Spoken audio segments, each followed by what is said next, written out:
So good afternoon, and I guess this is the last day of Red Hat Summit, so hopefully everyone has survived the week.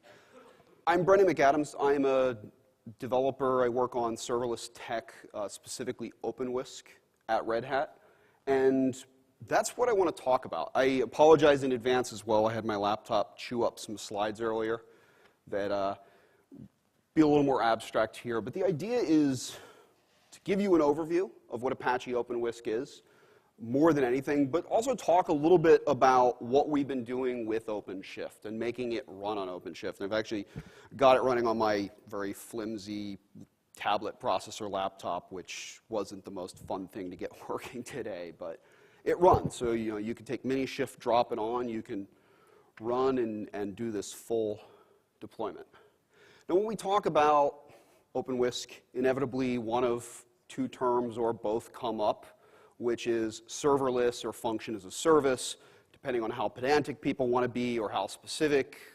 We can argue over meaning all we want, but let's keep it to this.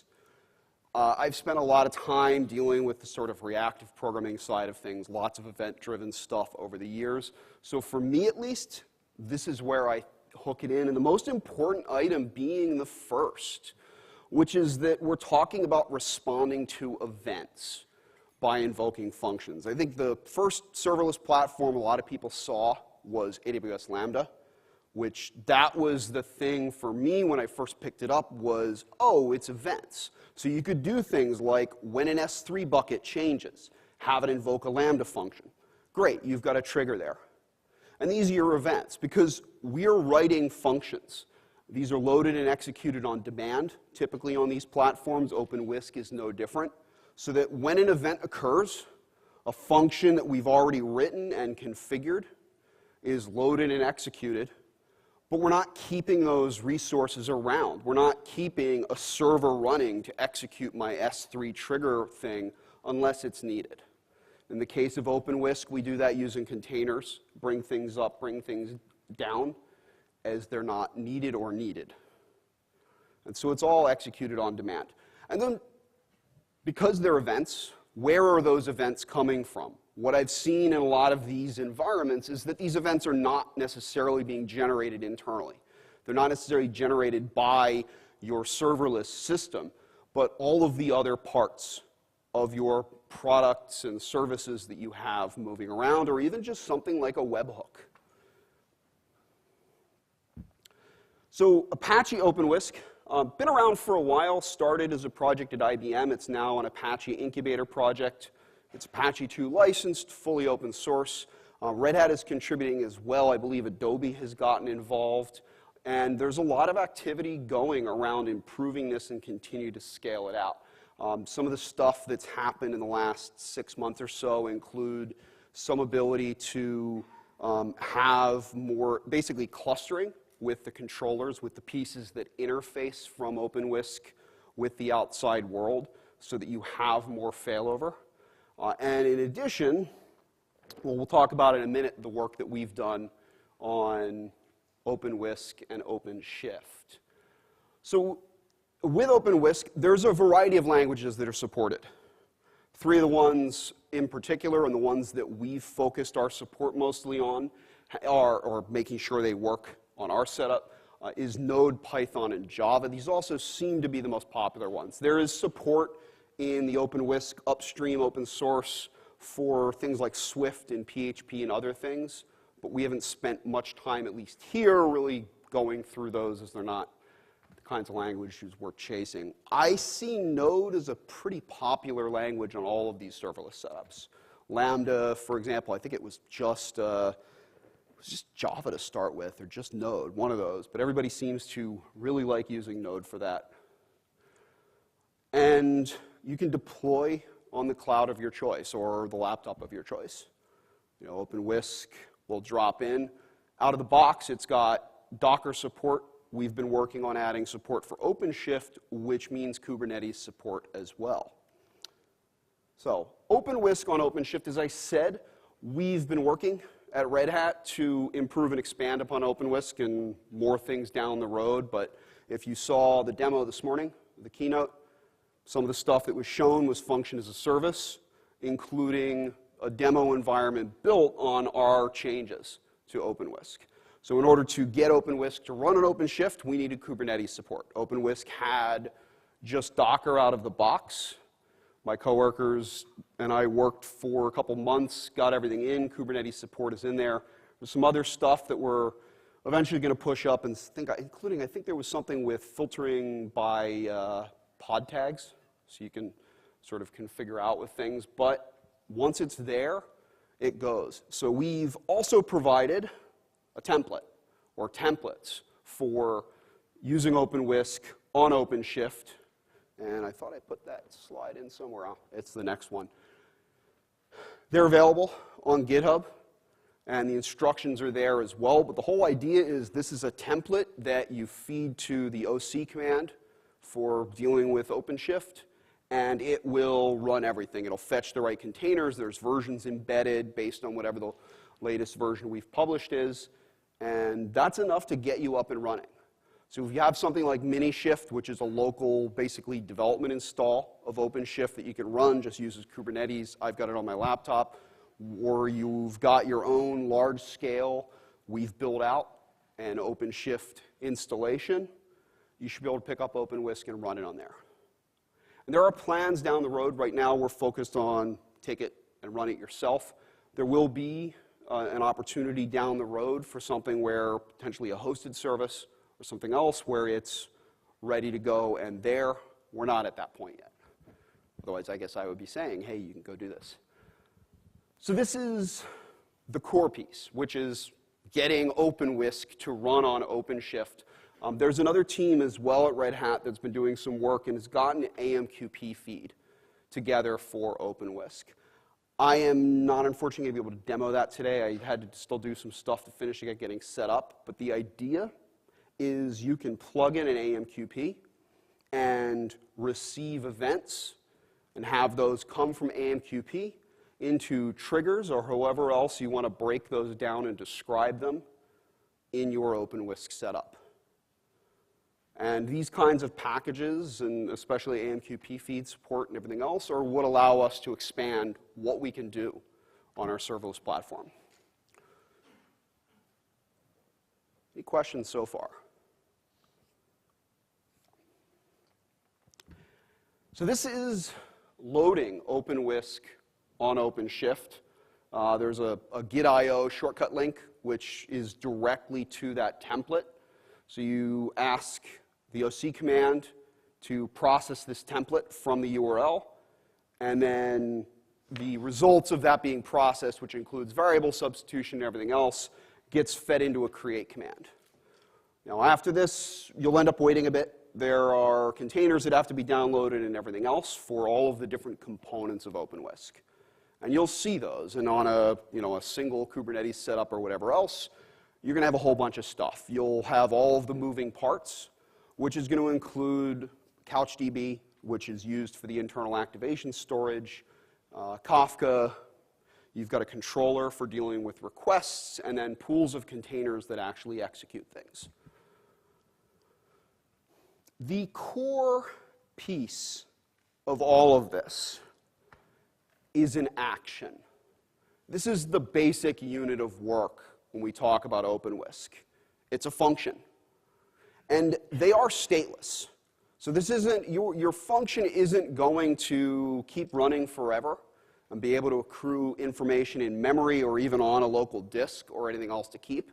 Because when this function is needed, a container is loaded with it. And when it's done, the container is returned to a ready state. There's a pool of ready containers that functions can be dropped onto. So you're not, and this should be the same with other serverless platforms, you're not expecting to keep being called over and over again. Any state you've got is going to have to come from external when you load things up. When we invoke an action, we get back an activation ID. And this can be used to retrieve the results. So depending on how you're doing things, you may make the invocation and it's essentially fire and forget. You come back with your activation ID in order to retrieve the results. Alternately, with the Whisk command line, you can also just say block, wait until I get my results. And there are other pieces that come with it, but in addition, with an OpenWhisk action, we can chain it with a sequence. So you can actually have your actions feed 1, 2, 3, or whatever else, that the output of each action is fed into another action. So again, you're composing. If you've done functional programming type thing, this makes sense. You're putting together a series of pipes, or however else you want to describe it, to process individual pieces of what you're working with. There is, I've looked at it. I'm not clear on exactly where the distinction is, but the Node support in particular supports returning asynchronous results as a particular construct that I don't think is there in the other languages, but what we're going to get from the async, I'm unfortunately not sure, and I apologize. I left a note here for myself. This is a sample action. I went with Python here. I didn't think anyone would want to look at long screen printouts of Java or Scala. I think Python is the nice middle ground here. That is the entire action. Now, this action will return to us a greeting, which is hello plus the name that we've given. For all of the languages, your main method is going to expect to get essentially whatever the parsed representation of JSON would be in that language. So in JavaScript, you get a Java object, or a JSON object. In Python, you're just going to get a dictionary. And that's, in addition to that being the input that you'll get, this is the output you need to return as well. So that at the end, we need to return a dictionary or a JSON object or something else that OpenWhisk will take care of serializing and sending back the response. So for this, my sample action, this is a very simple greeting. Our method is getting a dictionary in with the args and parsing that as name with a failover here to, hey, we didn't get a name, let's go with stranger. And then just composing that in a new variable and returning it. So that is, I don't know that the simplest possible action, but it's a relatively straightforward example of doing an action here with OpenWhisk, which I now need to actually load into OpenWhisk. So to create this action, we're going to give it a name. We're going to configure it into OpenWhisk. And this is run off my machine. I can pull that back up as well. But the idea is, there's a -i here because I'm running on my local machine for my demos. I have a self-signed certificate. So the Whisk command line, which is really there to make it easy, create your actions, etc., will give you a certificate warning. So that extra flag is just in secure mode. So I've created an action called hello pi and specified that the file here is hello pi as well. And you can see that.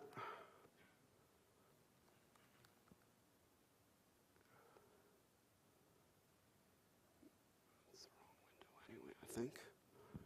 Yeah, it's going to make me sit here. Wait.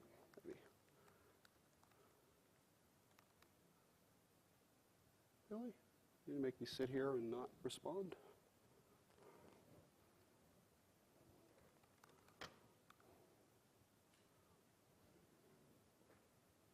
Oh, everything's wrong. Well, incidentally, this is the result of having set my project up with the mini-shift or with the OpenShift template. So we've got a list of all of our images, but then our pieces.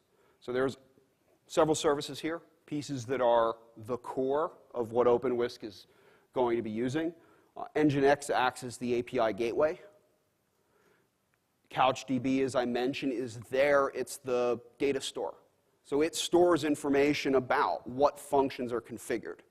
And in fact, the code will be stored in that couch and retrieved from there in order to set up and run things.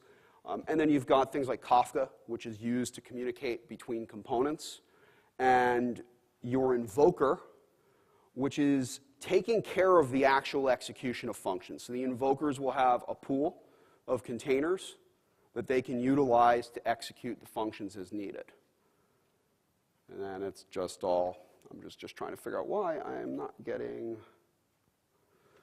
a response here.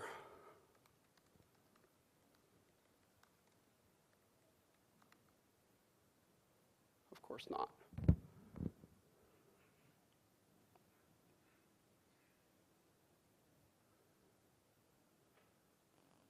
Trying to figure out why in the 20 feet I walked from a table outside the door to here. There we go. All right. As I said, the downside of a flimsy laptop here. Activations are just the actual invocations that have gone. Now the question is, will it give me my actions?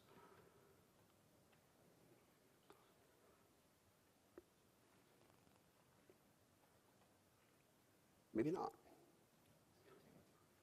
Yeah, I don't know why. That's the thing. It should not. The joys of live demos.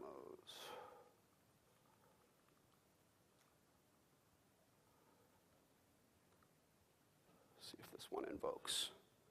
Oh, come on.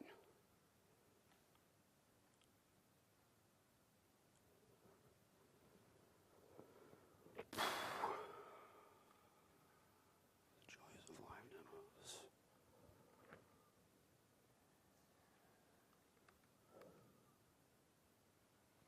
I do not know why that is doing that. Now, I will try to pull this back up, but it has decided to stall on me. What I'm trying to show is we created the action, and then invoking it will give us back the results. Let's see if you've decided to respond. Nope. All right. As it is, we still have that -I because we're working off certificates within secure. The next command to Whisk is going to be what we want to work with. In this case, it's actions. So then from that, you can think of it similar to kind of a CRUD. You've got create, you've got update, and you've got invoke. So not really CRUD, but you hopefully know what I mean. You've got really a set of verbs for acting. And then it's going to be your verb, which in this case is invoke. I want to call this. The name of the action, which is hello pi in this case, the -- result says block when you call and give me back just the actual message response, just greeting. You can also call blocking, which gives you all of the timing and internal benchmark information and other things which we probably don't need for this. But the idea here is we call hello pi, and then we pass our parameters. So in this case, it was expecting a name, which we've provided here, and I've used my full name. So I should get hello Brendan McAdams back from this. I'll try it one more time here. It ran, it's just not running. Ooh, you know what I know? I think I know what it is. It was all running locally. I set up an alarm trick. I set up a callback alarm about 30 minutes ago, and I'll bet that's thrashing. So, doesn't help.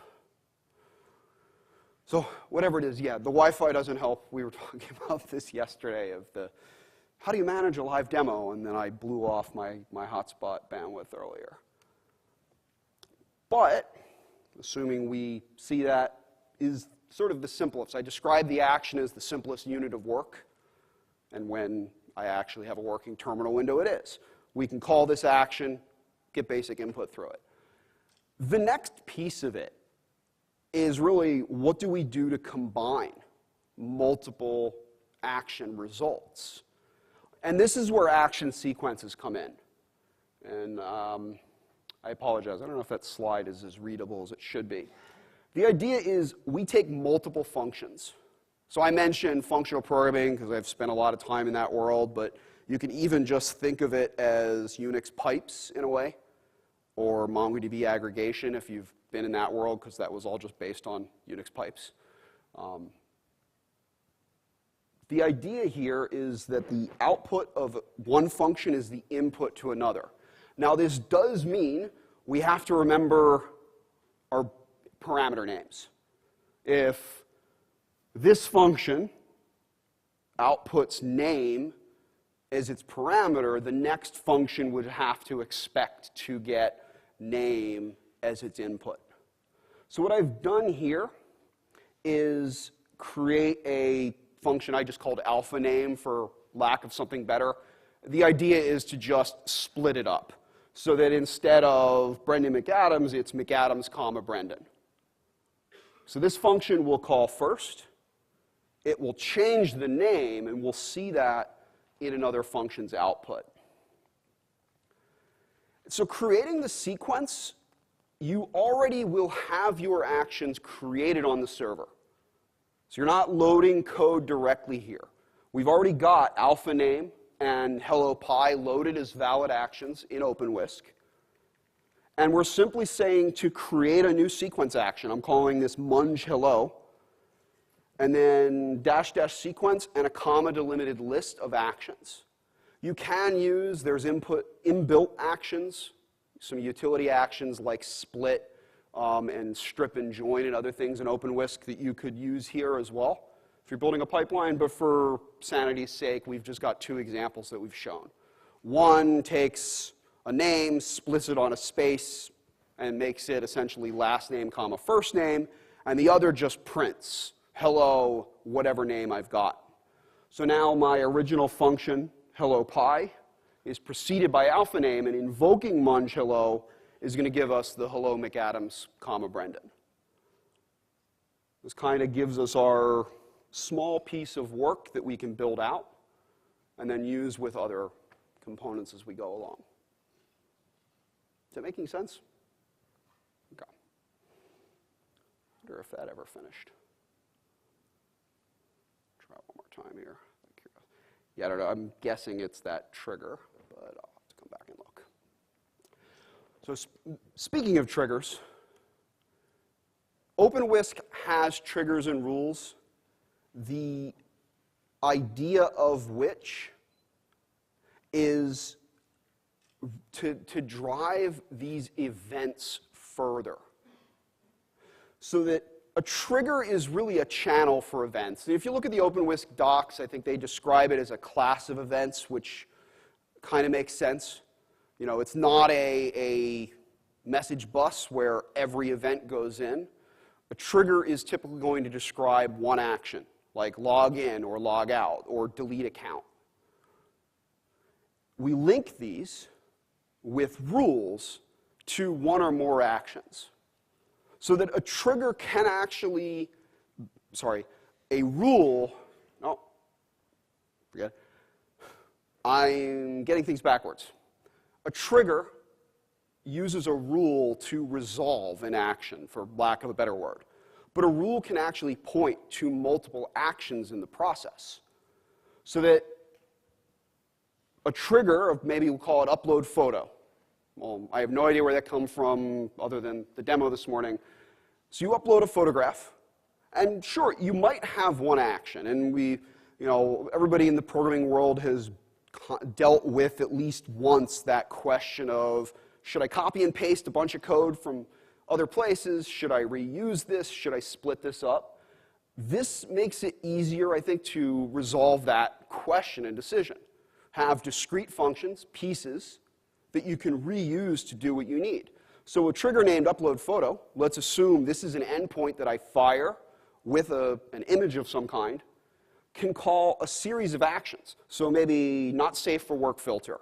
We detect whether there's anything that the computer vision thinks at least a human should check this before it goes up.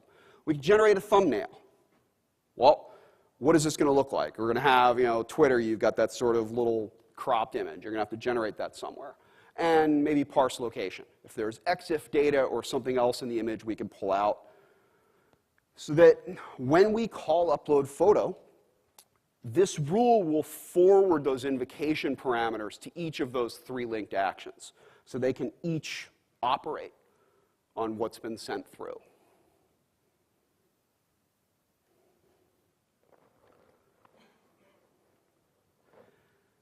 And the last major item to discuss slide-wise is feeds and packages. Now, I mentioned before that Red Hat has been working on an AMQP package for OpenWhisk, and that uses this concept, the package you install, and you can use AMQP as a source for events in your application.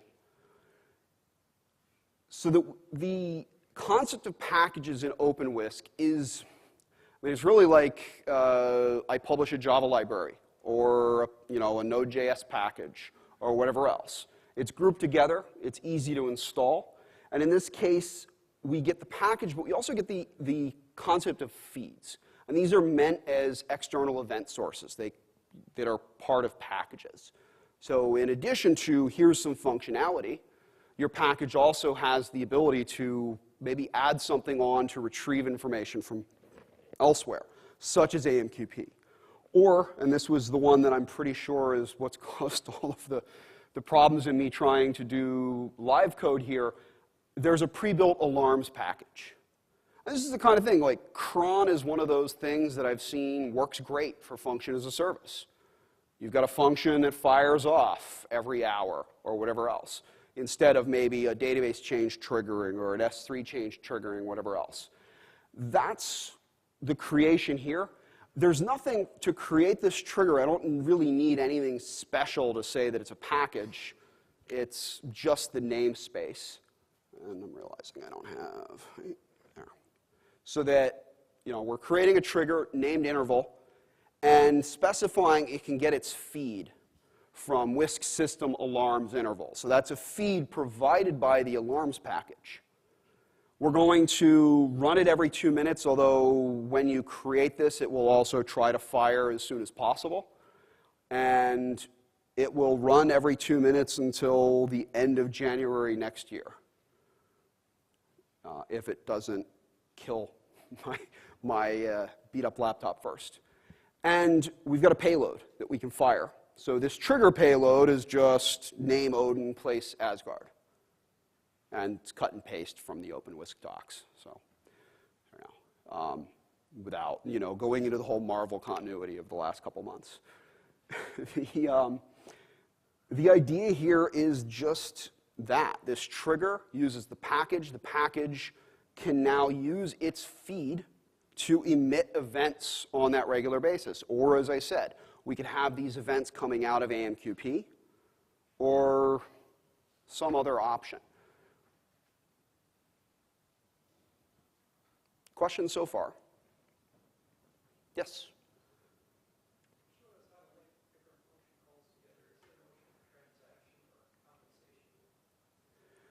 Not a transaction. I'm not quite sure what you mean about compensation.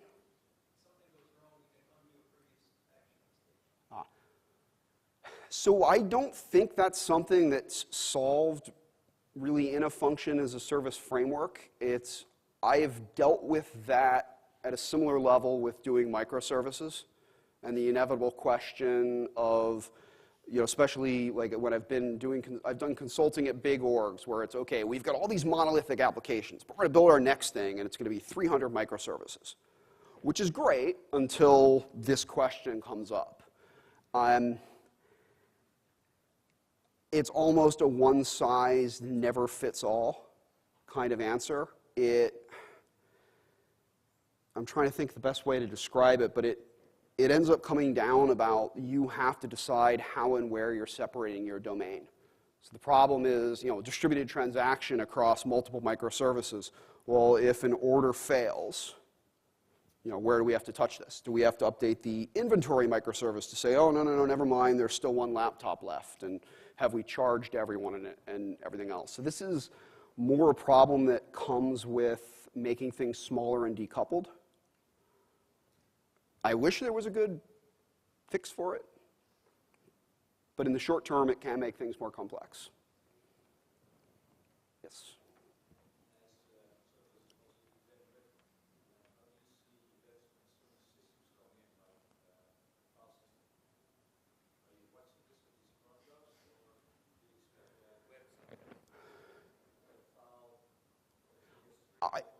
Whatever it would be, I would expect there to be something that can either provide a feed, like the alarm system, or have a trigger that, say, that file system is invoking.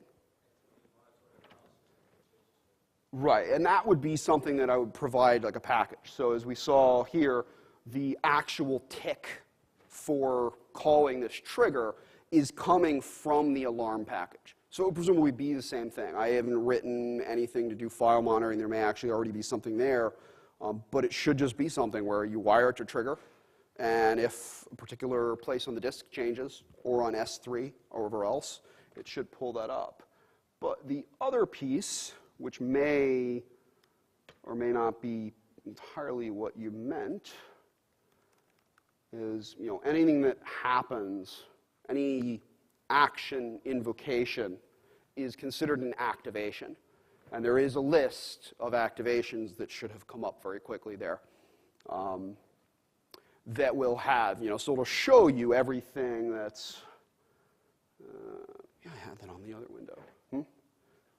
Yeah, no, I didn't think, did I get, oh, I did. Okay, I wasn't sure if I had that up. So this shows, at least as of 217, all of the activations that were there on the machine. So that gives me another place to enter of, okay, well, I can see everything that's happened, and I can pull up specific information about any activation potentially to give me more information. It actually gave me something. Yeah. Yeah. Bouncing between the OpenShift command line and OpenWhisk. Jumbled.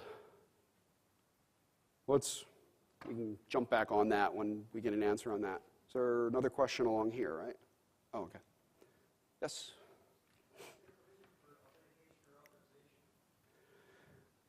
There is, I'm blanking off the top of my head. I was going to say, I know the demo we did this morning included Keycloak. So there's certainly ability to hand single sign-on information off whatever else. There is, with an activation, going to be authentication, authorization info that goes in. And we haven't really pushed anything out publicly with things like Keycloak integration, but it is coming. We have worked with it internally for demo, and it's a good question because it's somewhere where I think that has to be answered too, especially if I'm rolling my own. Well, can I hook it into things? So, yes?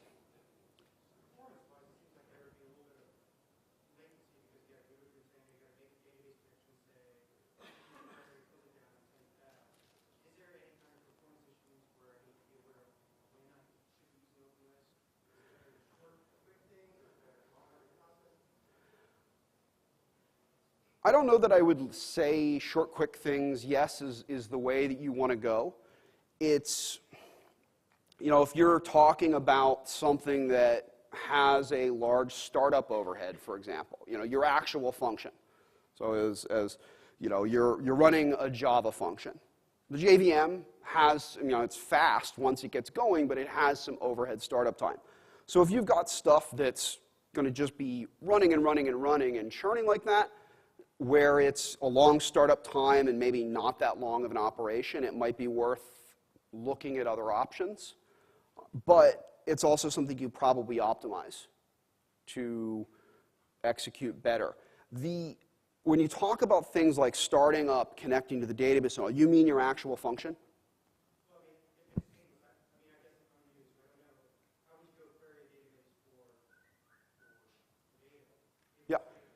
You would, presuming you're retrieving data from a database in your function, yes, you'd go out and connect to something. That comes down to, well, what's the overhead for connecting?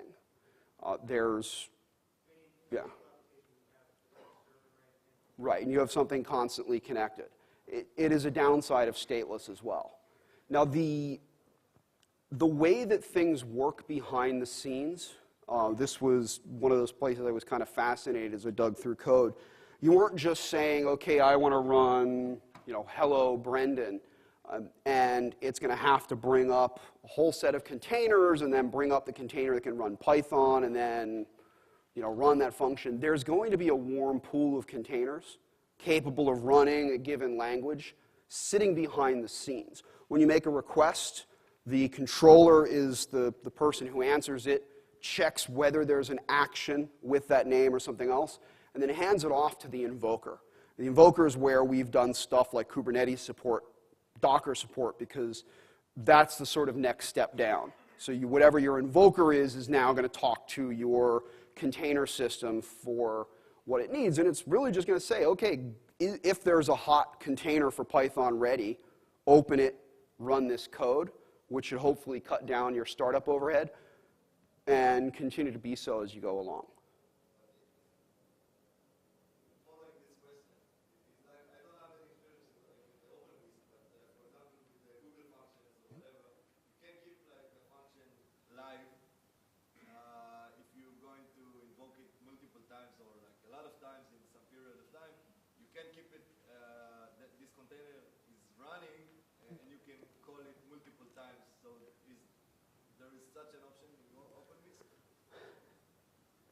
I think there is, and unfortunately I don't have an answer off the top of my head.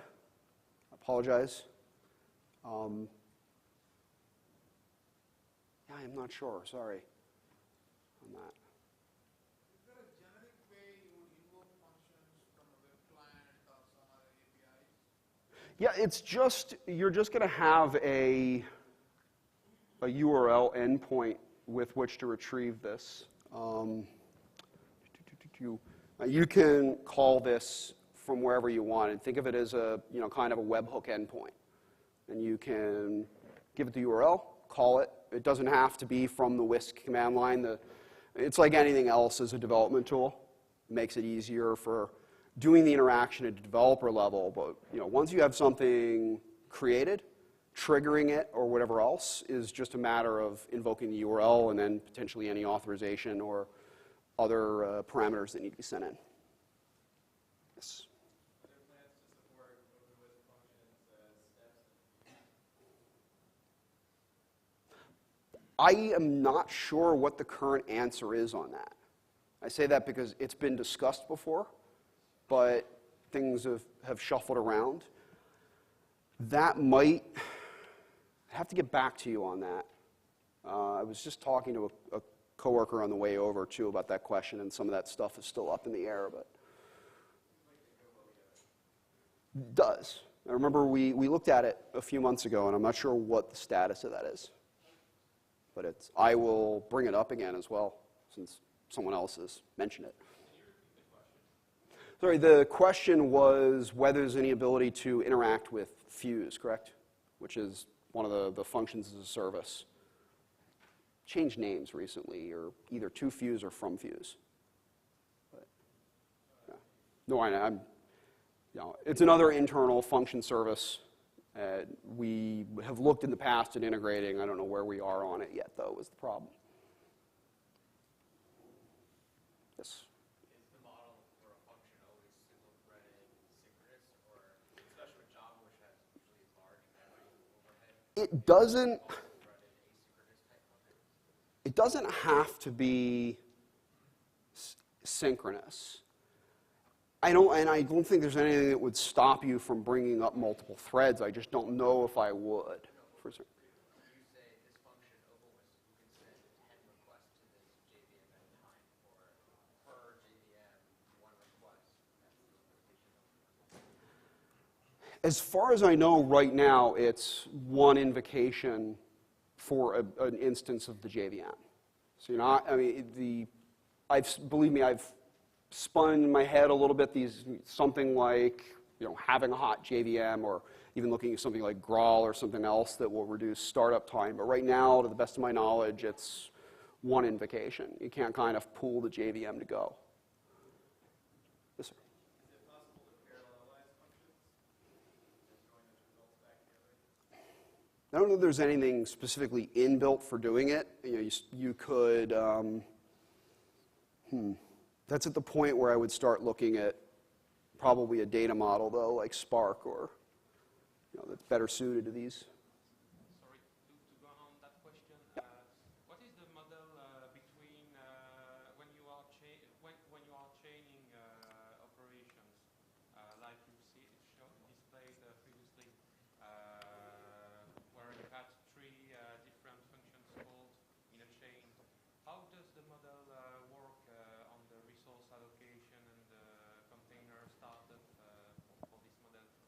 does it start both containers at once and the one for alpha name and the one for hello py at once and then just make them chain themselves, or does it start one, get the result, start the second one?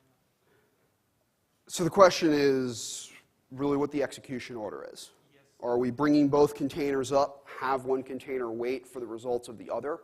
And the answer is I'm actually not sure. My guess would be that the second container is being brought up and waiting to be invoked, but I would have to troll through code. Yes? Is the idea that the function would only be running on that one server pool that you mentioned in one namespace, or eventually, or already today, is it possible to have these server pools, container pools running in multiple namespaces and then have functions deployed into different namespaces? So, can you clarify what you mean by namespaces here? Kubernetes namespaces. Kubernetes OpenShift namespaces. Ah, that's right. So that's the part, I think, where I mentioned earlier. One of my coworkers did some work on it's like tag names or something else. Essentially being able to configure Invoker to look at specific sets of, I think they were tags. Tags or labels, maybe, in Kubernetes. That sounds along the lines of what you mean. It's not in the kind of mainstream distribution right now. Sorry? He's referring to OpenShift project, which is Kubernetes namespace. Ah. You can have like invocation from multiple projects in OpenShift or Kubernetes namespaces to Right, running across multiple.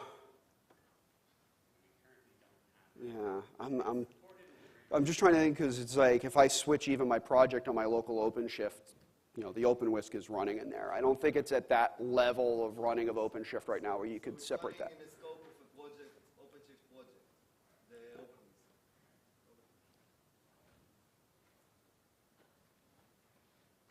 Other questions?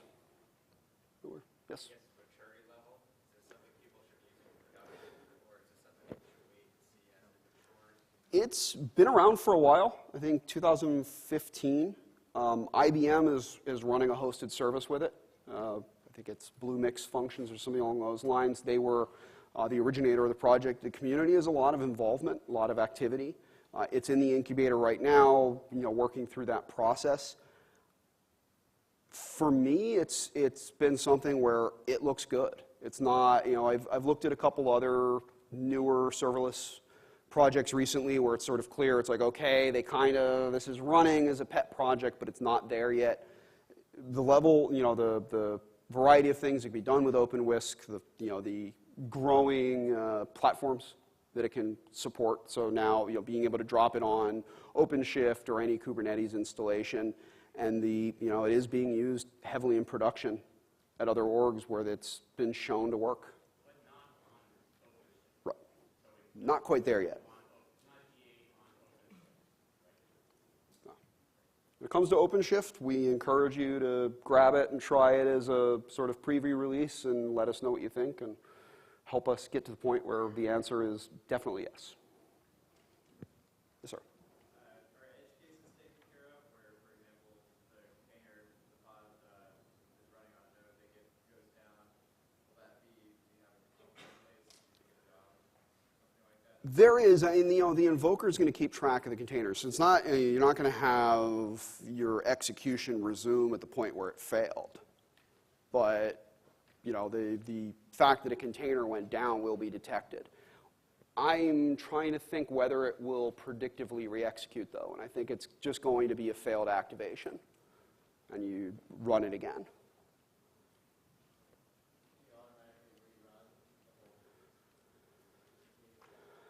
I don't think there's a configuration parameter for it, no. You would, you essentially would need to call the activation again. Yes? How do you typically see CI/CD happening with serverless? Are people deploying batches of serverless functions as like a mini microservice for functionality that comprises a group of serverless functions? How do you? I don't know that I have a good answer for that yet. I'd like to have one. And I think even sort of container-aware CI is just becoming a thing. Running it, I mean, you're talking really just what we would do with any other project, drop it in a Jenkins equivalent or something else, but having it run on OpenWhisk? Yeah, it's going to get complicated as far as how do I version my various serverless functions if I'm updating one of them multiple times. I need to go back. You will have a different URL for like you will have like versions like you call API version 1, API version 2, whatever. You can have your functions like in different URLs with some versioning, and then call them if you want to maintain the versions. If not, you can just override the same URL. Yes.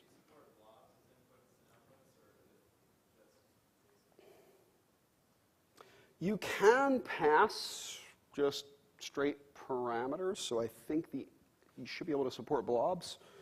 No.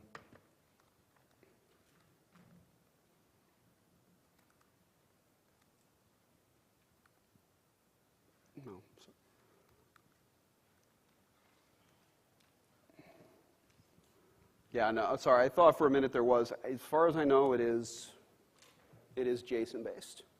But you can certainly put a binary encoded into JSON, which is what I typically see for these kinds of things, is somebody just encoding the binary into a JSON blob.